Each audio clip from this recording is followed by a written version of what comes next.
Hey everyone, it's author Maria Dismondy and the founder of this group, Empowering Kids with Character. Today I'm coming to you live every other week. I'm answering some of your toughest questions to do with parenting and educating children in the area of social emotional health. And where am I getting this information? I'm getting this information from the 20 plus parenting books that I've read over the years, from the research that I've done for my own writing, and from colleagues of mine who are in the mental health space. So today's big question is, how do I help my child with their self-esteem? So there's 5 tips that I'm going to give you today that don't require any money, just your time. So the first tip today is, oh, I love this one, time and talent. Help your child discover what they are talented at. What is their treasure? What is something that they are really good at? It can be something as simple as, making crafts to give others. It can be something like a sport. It can be something like, an instrument. But help your child to really discover what they are talented at.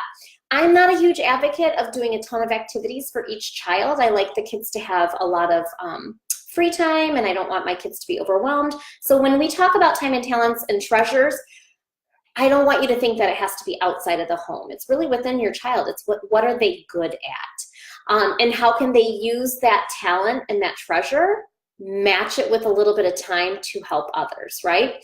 So that's the first one. Number 1 is discovering what your treasures are, what your talents are, and really for your child to value that in themselves. Number 2 is to be a role model for our children. So if we want our children to have positive self-esteem, then we have to be kind and loving to ourselves. So, we can't be standing in front of the mirror talking about how we look fat and how discouraged we are that our jeans don't fit. Those are conversations that should be had in your own brain or behind closed doors, because children pick up on that. So number 1, treasures and talents, helping your child to discover them. Number 2 is to be kind to yourself so that you can model a healthy esteem for your children. Number 3 today is to help encourage positive relationships in your child's life outside of the relationship they have with you or your partner. So I am talking about mentor type relationships, a supportive type relationship. So whether it's with a grandparent or maybe someone like a coach, or maybe it's a teacher, but try to help encourage the growth and the growth and the connection of that relationship. So I will give an example. Hi, Glazel. Hi, Leah. One of the relationships that I know are really powerful and important for my children is their relationship with their grandparents. And it takes a lot of work from me as a parent to find time in our schedules to make sure that they have time with those individuals in their lives, because it's really important for them to have those relationships, to spend time with them, because the grandparents are so supportive. And you have to think about it as the going gets tough and your younger children grow into elementary age children, and then they become tweens and they become teens. They might not always come to you when they are having their low self-esteem or they're having issues, but if they have someone else, another adult, trusted, supportive relationship in their life, they will turn to that person. And so I think it's important for us as parents, number 3, to help, grow those relationships and find time for your children to really encourage and grow in those relationships. Number 4, ooh, I like this one.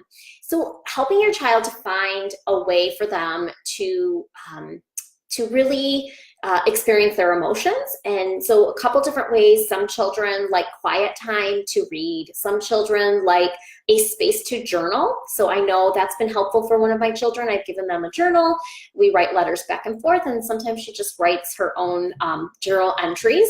Another one is positive affirmations. So teaching your children how to do affirmations. There's a cupboard right here, and we have some affirmations from my friend who's an author, Gabby Garcia. And so we have the affirmations right here, and the kids can actually read them if they don't remember them in their head. I can be a friend to myself. I can feel all my feelings. I can ask for help. I can try again rather than give up.